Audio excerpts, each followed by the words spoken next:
Welcome back to the farmstead. Well, this morning it is a cold and rainy and windy day outside. I've got all the household chores going, and I thought I might as well put on supper while I'm at it. So today I'm going to make us gumbo. It's a nice, hearty, warm meal that will be great at the end of a long day. Step one to making gumbo is making a roux. I'm going to turn my fire on to medium-low to get started. I'm going to add a quarter of a cup of all-purpose flour, a quarter of a cup of regular vegetable oil, and we're going to cook this together until it is toasty brown. So a roux, by definition, is just a thickener for a soup or stew or dish that you're making. And it is very much the base of a good gumbo. Now, technically, it's a roux at this point. We've added our oil and our flour to a pan, and this is a blonde roux. We've done nothing with it. We've not let it cook. We let it cook for a few minutes. It becomes a little darker, and it takes about 10 minutes for it to become a darker roux, a medium roux. And then if you cook it even longer than that, it keeps getting dark. The flour will take on a very nutty flavor, and it adds a very distinct flavor to our gumbo. Alright, so we're going to let that get going, and I want to monitor my fire to keep it cooking but not burning. So this is about 5 minutes in on a medium heat. And you can see we're really starting to get a nice brown color to it. I'm going to turn this down to low and let it cook maybe for another 5 minutes, and by then it should be absolutely perfect.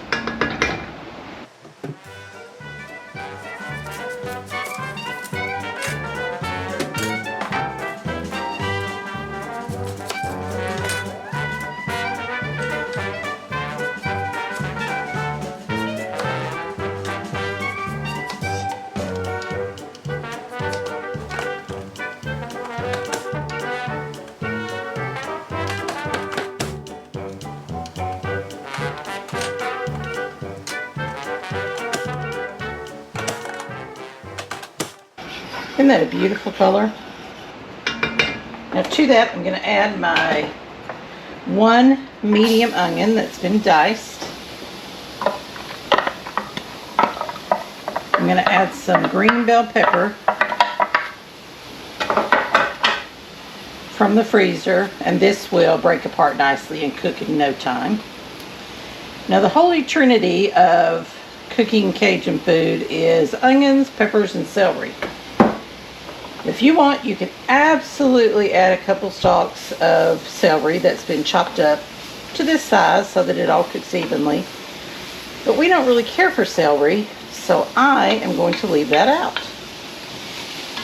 And it'll be just fine.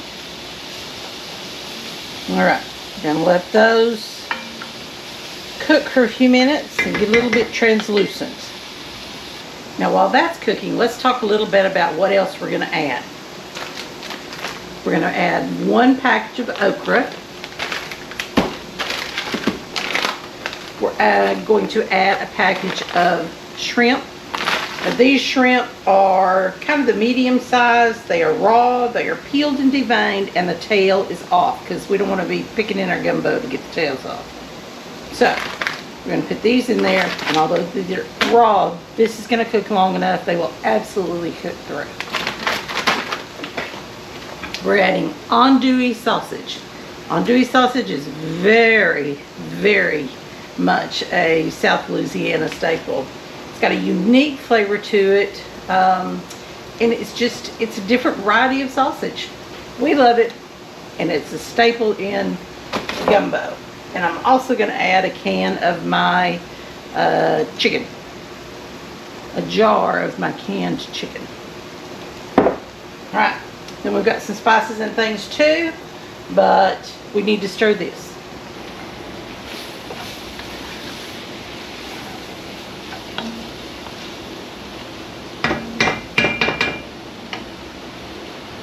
Now while those are still cooking, I'm going to add a tablespoon of garlic.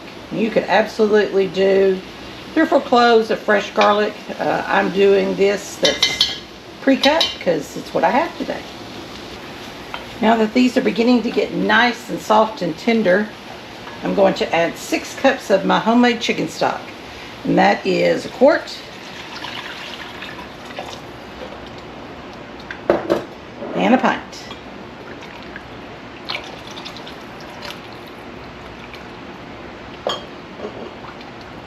See that beautiful brown? That's what you get when you cook your roux just right. And don't be afraid to let it cook until it does get brown, because it makes all the difference. All right, to that we're going to add 1 teaspoon of pepper. It's about time to refill my pepper.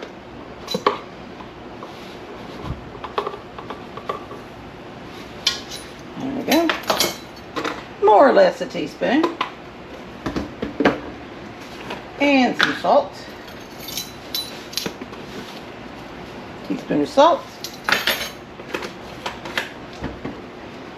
And for a bit of a kick, not too much, just a bit, 1/2 teaspoon of cayenne.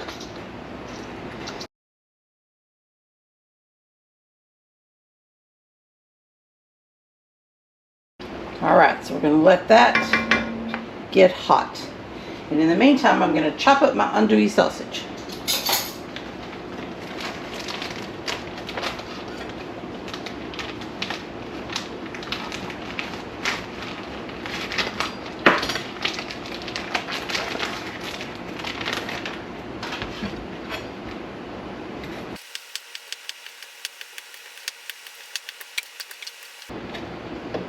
All right, you can see it looks just like a regular smoked sausage, but it just has some different flavors to it.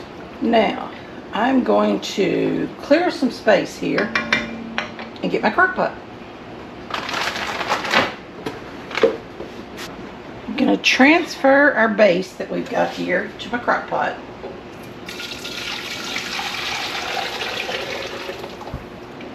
All that good stuff. Now we're going to add our other things. We're going to add our andouille sausage. We're going to add our shrimp. Need some scissors.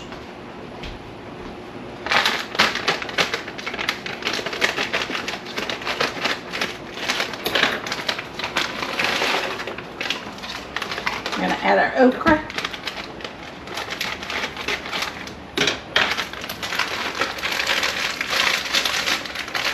A little frozen, but like I say, they are going to cook all day long, so everything will be nice and done. And then we're going to add 1 jar of my chicken that I have drained, and this will break up and almost shred by the time we're done. Now this is going to cook for about 6 hours while we do the rest of our housework on this gloomy day. And at that time, I'll make some probably brown rice. It's traditionally served over white rice, but we really like a brown rice, which is fine. And we'll serve ourselves up some gumbo. So, see you in a bit.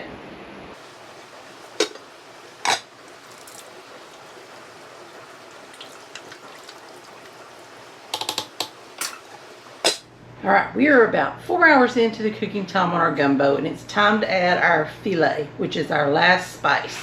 Now, gumbo filet is made from the leaves of the sassafras tree, and it's what gives gumbo that very distinctive, wonderful flavoring. So we'll get that in, stir it up. In a couple of hours, we'll be ready to make some rice and eat some dinner.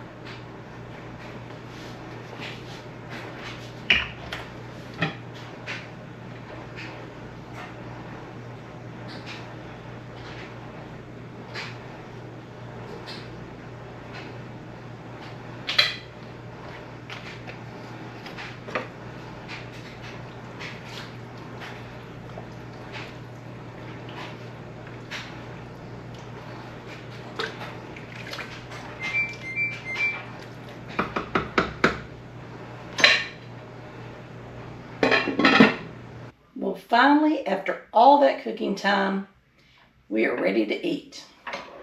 I didn't have any brown rice in the pantry like I thought I did, so we're just doing white rice, which is what gumbo is traditionally served with anyway. I'm going to take a scoop, bottom of the bowl, put my gumbo on top. Oh, somebody needs to invent smell-o-vision, because this is amazing. There we have it. Traditionally, this is served with a French bread. We sometimes like to eat it with cornbread or crackers. They're all good. But any way you eat it, it's really good. Hope you'll give it a try sometime. That wasn't intimidating at all, was it? Thanks for watching. See you next time.